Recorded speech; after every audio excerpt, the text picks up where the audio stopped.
Tonight we want to pay respect to a very special individual who was very dear and near to Imam al-Hussein alayhi salam. This individual is Habib bin Madhahir. Habib was perhaps the closest friend of Imam al-Hussein. Habib was the childhood friend of Imam al-Hussein. Many of the ashab in Karbala came to Imam al-Hussein later on. They knew of him, they respected him, but they came to be introduced to him in their adulthood. Habib played with Imam al-Hussein as a child. And Allah sometimes gives a human being a name that is so apt. And that is why we are told in Islam as well that when you name your children, give them beautiful names. Give them the names of the Aimma alayhimus salam. Give them these names of the Ahlul Bayt alayhimus salam. Name them Fatima, name them Zainab, name them Hassan and Hussein and Ali. Why? They add barakah to your house. They bring the blessings of these personalities. They keep their memory alive.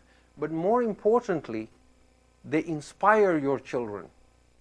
You will see this time and time again. Sometimes you see it in our own selves, that a lot of times our goals and our ambitions in life and what inspires us, our role model ends up being the individual after whom we were named. Imagine a child who is named Abbas, for example. The power in that name. These are names that are treasure houses for us. Now this child was named Habib, and he is the Habib of Hussein. Just like Hur, Imam al-Hussein said to him, "O Hur, your mother did not err when she named you Hur, because you are Hur in this world and Hur in the hereafter." Habib could not have a better name because of his complete infatuation and blind love for Hussein. The author of Ma'ali al-Sibtain writes that the Messenger of Allah, blessings and peace be on him, once saw some young children playing near Imam al-Hussein, and he saw Habib bin Madhahir playing. And the Prophet went to Habib, and he lifted Habib, and he placed Habib on his lap, and he began kissing Habib, and he began rubbing the head of Habib and hugging Habib. And the ashab were amazed. They said, "Ya Rasulullah, why so much love for the son of Madhahir?" And Rasulullah said, "You did not see what I saw in this child." "What did you see, Ya Rasulullah?" He said, "I saw that wherever Hussein was walking, this child was walking behind, and he was taking the dust from the feet of Hussein and rubbing it on his head.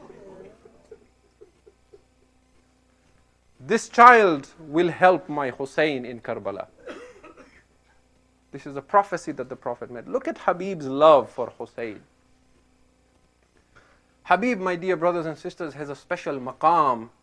Those of you who haven't gone to Karbala, and those of us who have, inshallah, we get a chance to go again to Karbala.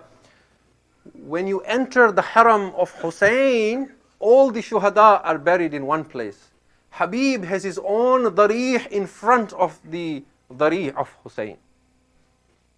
Just as Abbas was the commander of the Banu Hashim in the army of Hussein, Habib was the spokesman for the Ansar and the Ashab of Hussein. He was an elder of the community. He was a commander in his own right. The verses that Imam al-Hussein said at the body of Habib are written on his grave. When you go to Karbala and you go to the darih of Habib, look inside the darih, you will see a green cloth on which is inscribed the words of Hussein for Habib. Habib was from the tribe of Banu Asad, and even when he came to Karbala, he tried to convince a large number of the Banu Asad to join Imam al-Hussein, and they almost came and joined, but then Umar ibn Sa'ad found out and he threatened them, and then a lot of them backed off and refused to join Imam al-Hussein alayhi salam. But Habib had this love. When Muslim ibn Aqil was sent to Kufa, Habib played an important role in getting people to build support for Imam al-Hussein. Muslim bin Awsaja and Habib were very close friends as well in Kufa. And Muslim left Kufa as well before Habib. Habib was sending as many people as he could to Imam al-Hussein alayhi salam. But we are told that on the 3rd of Muharram, Umar ibn Sa'ad la'natullah alayh came to Karbala with 4,000 men and took over command from Hur. And after him, different commanders were sent with different groups from the 3rd of Muharram. At one point, Hurmala came with 3,000 or 4,000 men. At another point, Khuli came with 3,000 or 4,000 men. At another point, Shabath bin Rabi came with 3,000 or 4,000 men. And each one of these wretched men kept coming with large groups. These were all army commanders. And when they saw this small qafila of Hussein, and they found out that in this qafila there are women and their children, they devised a strategy to say that as we enter Karbala, let us frighten the children of Hussein. So what they would do is they would gallop their horses with force on the land of Karbala, and they would beat drums loudly to frighten the children until the children of Hussein would begin crying. And obviously then Masa'ib, Zainab alayhi salam, had to comfort these children.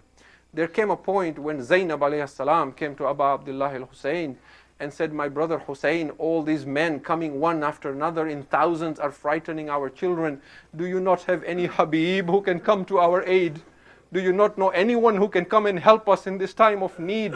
Hussein remembered his Habib. He wrote a letter with a messenger and sent it to Kufa. Kufa was under curfew. It was difficult to get in and out of Kufa. And Hussein wrote a letter to his Habib. And we were told it was the time of supper when Habib was sitting and eating and having a meal with his spouse, when there was a knock on the door.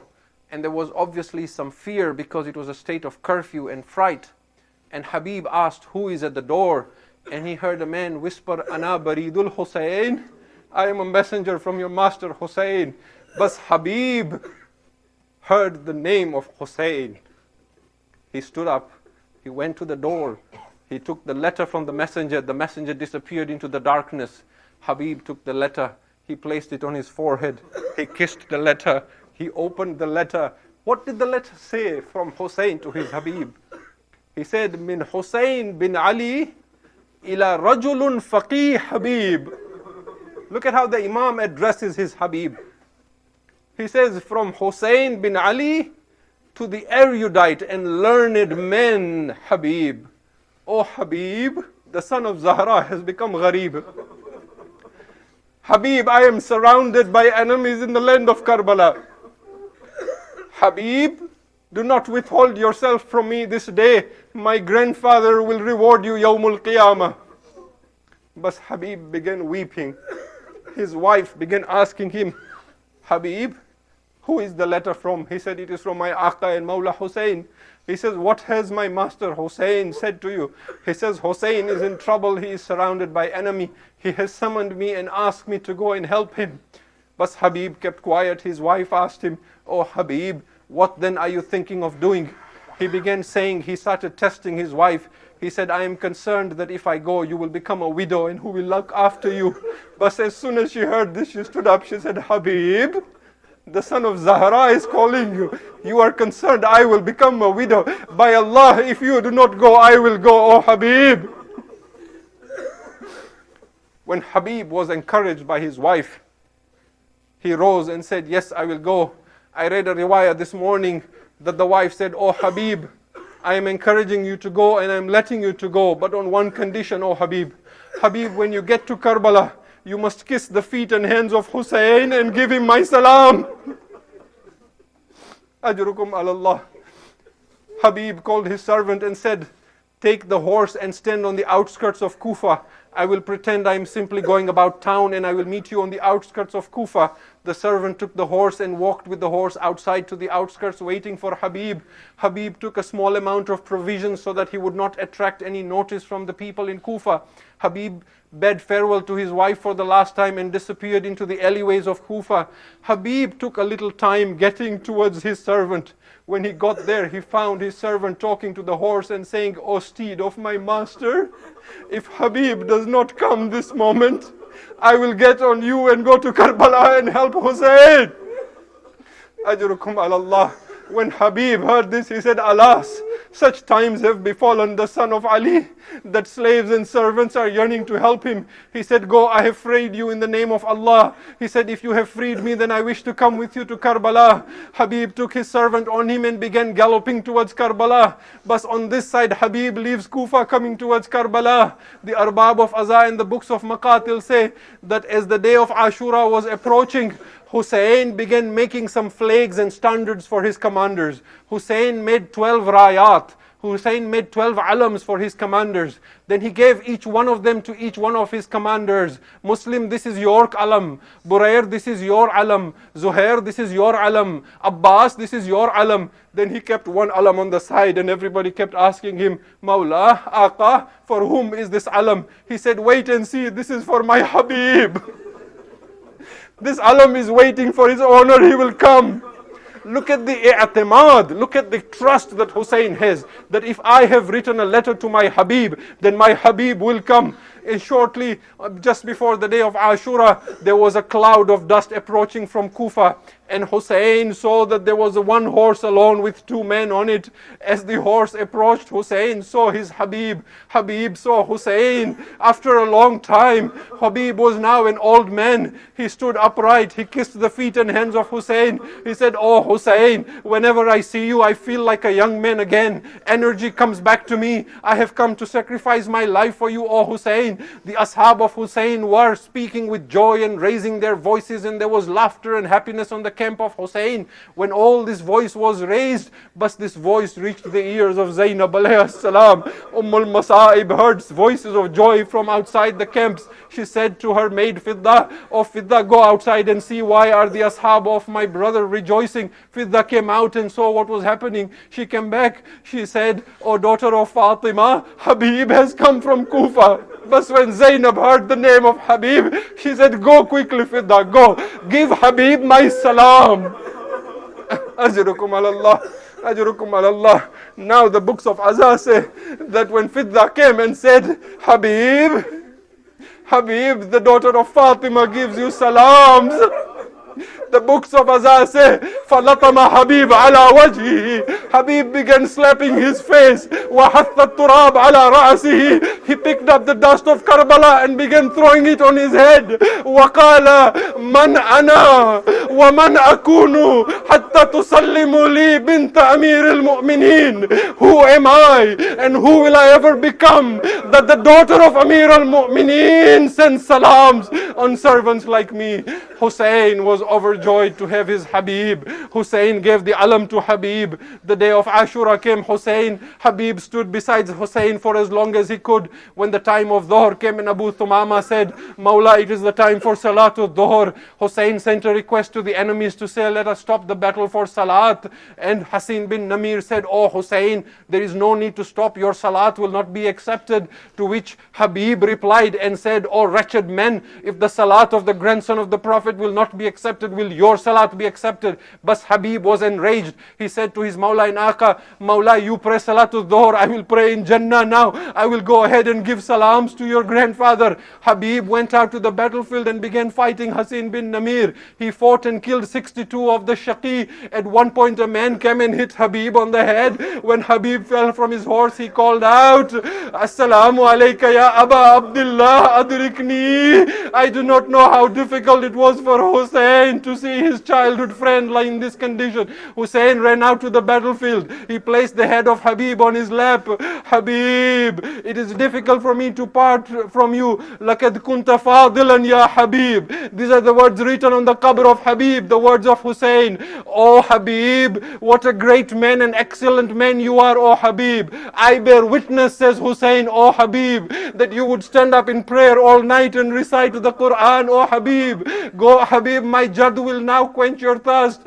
Now the Arbab of Azhar said that the day after Ashura, when the Qafila went to Kufa and the heads of the Shuhada were placed on spear, Habib had a son in Kufa who did not know his father has become Shaheed. When this Qafila were brought as prisoners into the alleyways of Kufa, and the son of Habib saw his own father's head on a spear. Here there are two riwayah. One says that the son of Habib was a little boy. He kept running behind the horse that had the head of his father. When the man carrying the head of Habib said to him, why are you following me? He said, this is the head of my Baba, please give it back to me. The other riwayah said that no, he was a young man. He argued and fought with the soldier, and he took the head of his father away from the soldier. When he took the head of his father, the son of Habib took the head of his father. He wiped the sand and blood off the face of his father. Then he said, Baba, one whose warif is alive. Baba, Baba, one whose Warith is alive, his head is not taken out in the bazaar. His head is not taken around in the bazaar. Suddenly there was the sound of chains and shackles. I would say, son of Habib, be careful what you say. Imam al-Sajjad is here. He is also looking at the head of Hussein. He is also saying, Baba, your Warith is alive, but I cannot take your head in my hands. Wa Husaina, wa Ghariba, wa Madhluma, Matame Hussein. Ya Hussein, Ya Hussein.